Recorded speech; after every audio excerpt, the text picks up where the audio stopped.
Pokemon Box Ruby and Sapphire really is a prime example of how limited supply skyrockets the demand and price of pretty much any product. If you know anything about this game, you know that at least the North American version of this game sells for a ridiculous amount of money. And by ridiculous, I mean this game sells for hundreds, if not thousands of US dollars on the secondhand market. And honestly, I wouldn't be surprised if you never knew this game existed before this point and you thought this video was going to be a pack opening or something like that.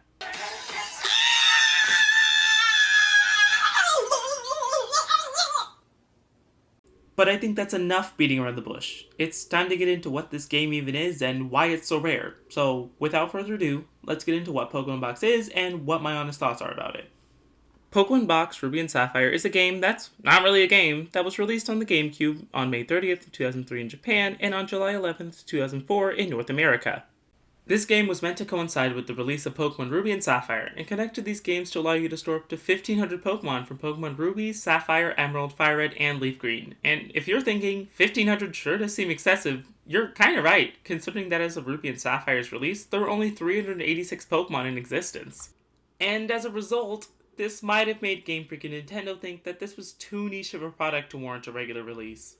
So, as a result, in North America, the only way to get a copy of Pokemon Box was to go to the Pokemon Center in New York City or order it off their online store, which, if you remember 2003, wasn't nearly as common as it is today, which makes sense why between North America and Europe, only 10,000 copies were sold, leading to this game's extreme rarity.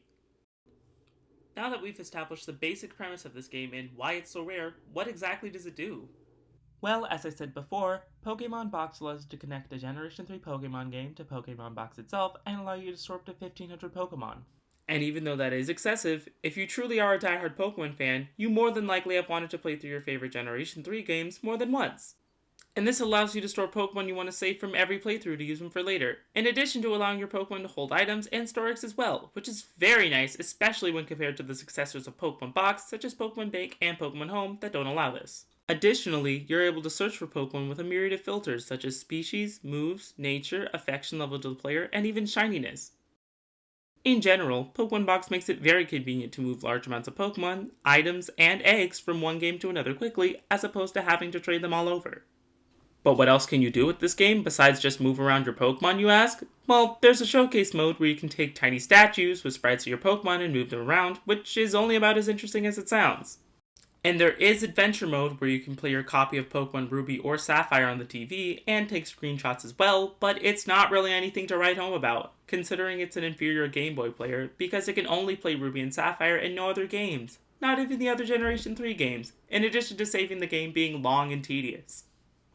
So we've established that this game is a useful way to move Pokemon around and not much else. So that means at the very least, this game must be a useful tool during your playthrough of a Generation 3 game, right? Well, it would be if there weren't functionality restrictions placed on the game based on the progress you've made. Let me explain. In the Generation 3 mainline games, there are harsh restrictions placed in order to prevent the player from trading with other games until a certain point is reached. In Pokemon Emerald, the player can't receive any non-native Hoenn Pokemon or trade with Fire Red or Leaf Green until they beat the game and become champion. In the case of Fire Red and Leaf Green, the player can't receive any non-native Kanto Pokemon until they become champion, and they can't trade with any of the other Generation 3 games until they beat the entire post-game. And unfortunately, Pokemon Box also has restrictions on connectivity with all the Generation 3 mainline games. With Pokemon Ruby and Sapphire, until the player has caught 100 Pokemon and registered them to the Pokedex, something I don't usually manage to do until the end of the game, the player cannot withdraw any Pokemon they did not deposit.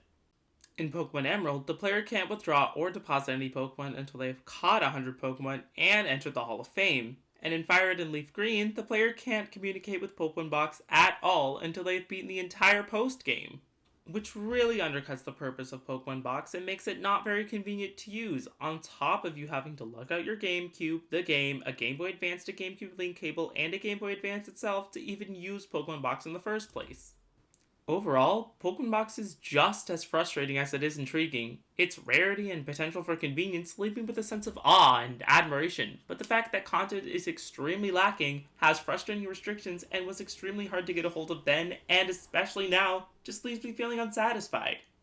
I think a lot of what makes Pokemon Box feel empty is the fact that it had potential to be more than just a mediocre tool.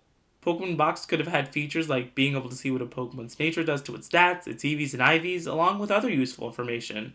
The adventure mode could have unlocked secret areas, given the player gifts, and maybe even done something like highlight the tiles on Route 119 where Feebas were hiding. They could have also implemented a feature that allowed you to move your Pokemon from the Generation 1 and 2 games, Red, Blue, Yellow, Gold, Silver, and Crystal, into Pokemon Box, and allow you to use them in your Generation 3 games. A feature many fans were disappointed wasn't present anywhere in Gen 3, meaning that Pokemon on the Game Boy were doomed to be wiped from existence when their game's save battery died. All in all, Pokemon Box is a game that is full of untapped potential. It's a tool that does the bare minimum and leaves me with an experience that's kinda empty. Just like many people's wallets after buying this game on eBay.